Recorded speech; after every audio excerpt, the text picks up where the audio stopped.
Hello, everybody out there. I'm Jamie, and once again, I'd like to welcome you to the Davis Cantina Kitchen Edition. So, as always, starting out with a little whiskey. Tonight's whiskey of choice is the last of the Yellow Spot. So, sadly, it'll be time to go find something new to drink tomorrow. It's a wonderful Irish whiskey, which I've got a review up on one of these other videos. If you'll check out our channel, you'll see what I'm talking about. With that said, what goes better with whiskey than a good barbecue in the South? I'm from Texas. A lot of people would say this is sacrilege, doing pork barbecue today. Normally, Texas barbecue is briskets, and more briskets. Typically, your rub is salt and pepper, or if you want to be crazy, you go with pepper, then salt. Other than that, I've changed everything up completely. Once again, I said I'm doing pork. I'm going to have pulled pork sandwiches tomorrow. And I can't take credit for all of this recipe. I highly recommend this book, Smoke and Spice.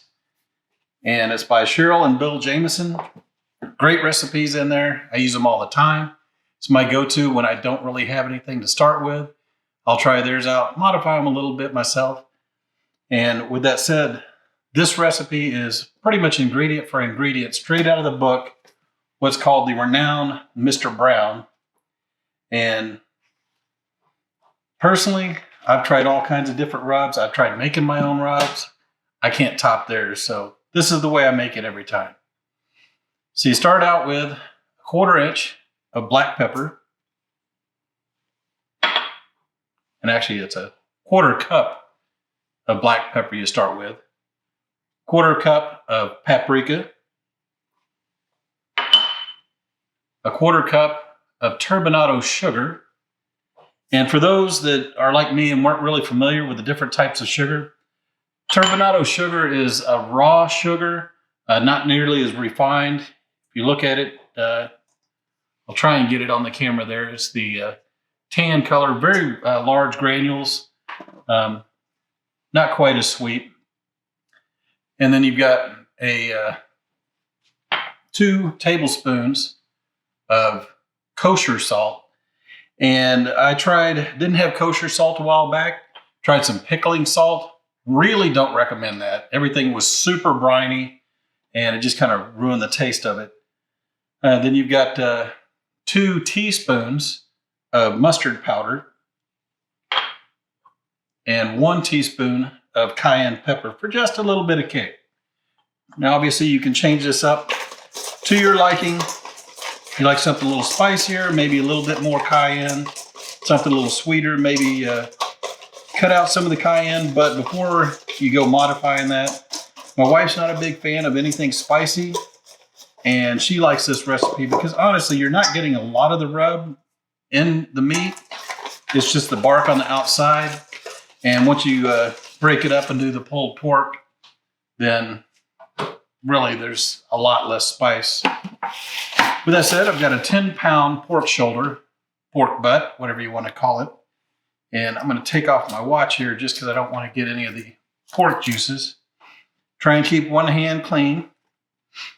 I use yellow mustard for my binder just to make sure we get everything sticking to the meat. Now, I've seen some people use mayonnaise. I've just always used mustard. If you're worried about it adding flavor, I haven't found it to do so. I haven't heard anybody else that really said there is any flavor added by the binder. It just helps stick everything onto the rub. Or actually stick the rub onto the pork. I use a binder when I'm doing, I don't use one with my brisket so much, but I'll use it when I'm doing ribs, pork shoulder. Don't use it on chicken, although I don't really put much of anything on my chicken.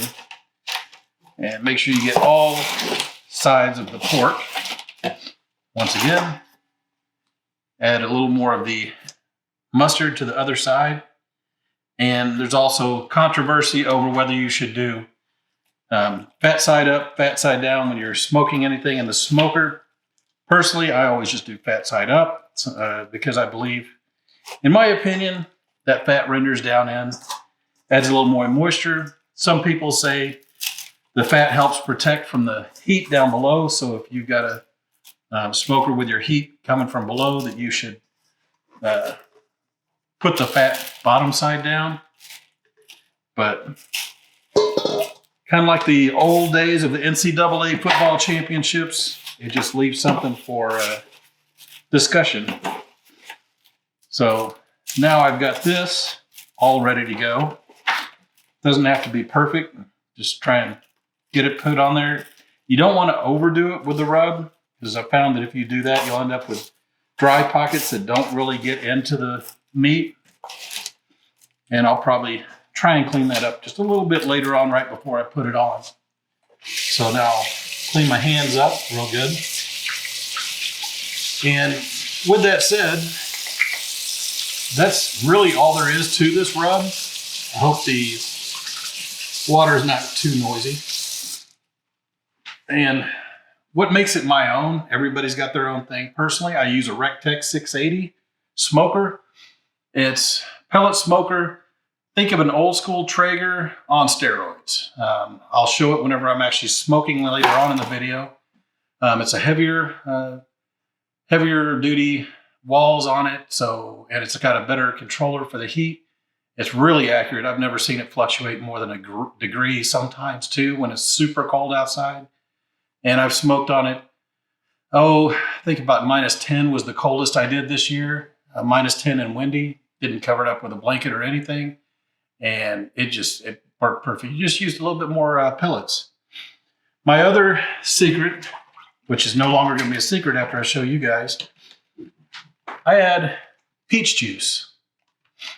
And what I'll do with that, right now it's frozen because I don't use it very often, just whenever I'm doing pork. I just get a little squirt bottle.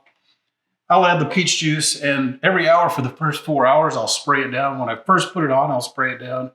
And then every hour after that, I'll add, soak it down really good so it doesn't dry out. And also it kind of gets that caramelized sweetness to it with a little bit of tang from the peach. I also use peach wood pellets, try and add a little bit more flavor. I don't know how much that changes the flavor. With a pellet smoker, I'm sure if I was using a stick smoker, it would be better, but that's what I have right now. And honestly, I'm a little lazy. Instead of sitting out there when it's 10 degrees below zero, I can sit in here, have my whiskey, and let it do its thing all night long. So with that said, I'm going to cover this up. I'll put it in the refrigerator for a few hours, let that preferably overnight. Tonight I'm going to be rushing it, so I'll put it on in about 4 hours right before I go to sleep. And then in the morning, I'll get up, and it'll probably be getting close to being done. It's usually done within 12 hours, but honestly, every piece of meat is a little bit different. When I've smoked briskets, I've had briskets get done in 8 hours for a 16-pounder, and I've had a 12-pounder take 18 hours. Personally, I don't wrap any of them. The Texas crutches, they call it. I know that's a lot of information I'm throwing out at you. If you want to rewind or if you've got any questions, I'd be more than happy to answer them. I've been smoking for quite a while. Obviously, I like my meat. And so, but the Texas crutch is where you wrap it up in either, some people use saran wrap and then wrap that in foil. The saran wrap doesn't get hot enough to melt it or hurt anything. Others use butcher paper, which doesn't affect the bark near as much. But personally, I just let it go. Don't cover it unless I'm trying to rush and hurry up. Then I'll go ahead and put butcher paper around it. Either way, you're going to get a good bark. I just feel if you leave it without the cover on it, the bark is a little bit thicker, a little bit better. And one other item I'll tell you that I like to do with a pellet smoker is I'll add a cup of water in there. I've just got an old Pyrex measuring cup I stole from the wife. I put it in there. It just adds a little moisture. Otherwise, things tend to get a little dry in a pellet smoker because you're circulating that air so much. So with that said, I'm going to stop this here. We're going to let this soak for a while, and I'll be back at you later on with me putting it on the smoker. Okay, so here we go. Had a few whiskeys now.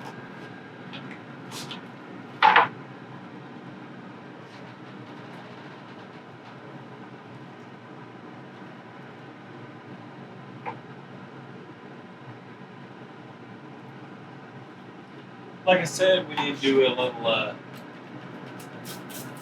apple juice. That won't be good to go.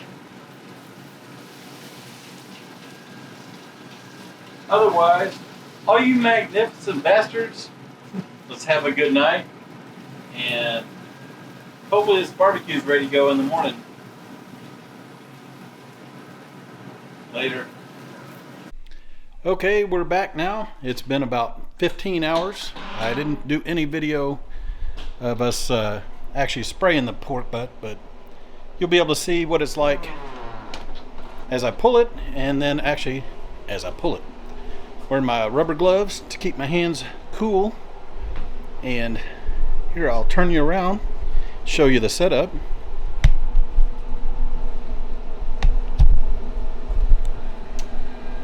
That right there is the Recteq 680.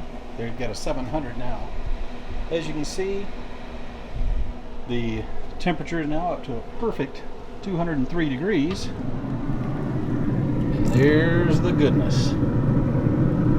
Ready to pull, and then I'm going to let it rest for about 30 minutes to an hour. Let it cool off some, and we'll show that here in a bit. Okay, now we're down to the final part, pulling the pork. So anybody who's worried about cross-contaminating the pulled pork by putting it in the same pan that I had while I was prepping it, don't worry. I do a different pan once it's finished cooking. With that said, as always, looks like it came out perfect. Bone in preferably. And you just go in super tender and just pull it so you like the consistency of it. Some people like it a little chunkier. Personally, I like it pretty pulled apart so you don't end up with parts that don't have near as much of that bark in there. And this is going to be some outstanding pulled pork sandwiches. Some people also like to put their barbecue sauce in the meat. Personally, I just prefer to pull it and then put it on the sandwiches later on. That way everybody can have however much of it they want. And with that said, also others like to put a little bit of the rub that I had. They'll sprinkle it on here. I don't like to do that because I just like the taste of the meat. And just about done. Try and mix it up so you get a lot of that inside meat mixed in with the bark on the outside, so you get that flavor of the bark mixed in. And there we go. Perfect pulled pork. The renowned Mr. Brown recipe, as always. And I hope you've enjoyed a little bit of the whiskey and barbecue. A little difference than the normal Davis Cantina video.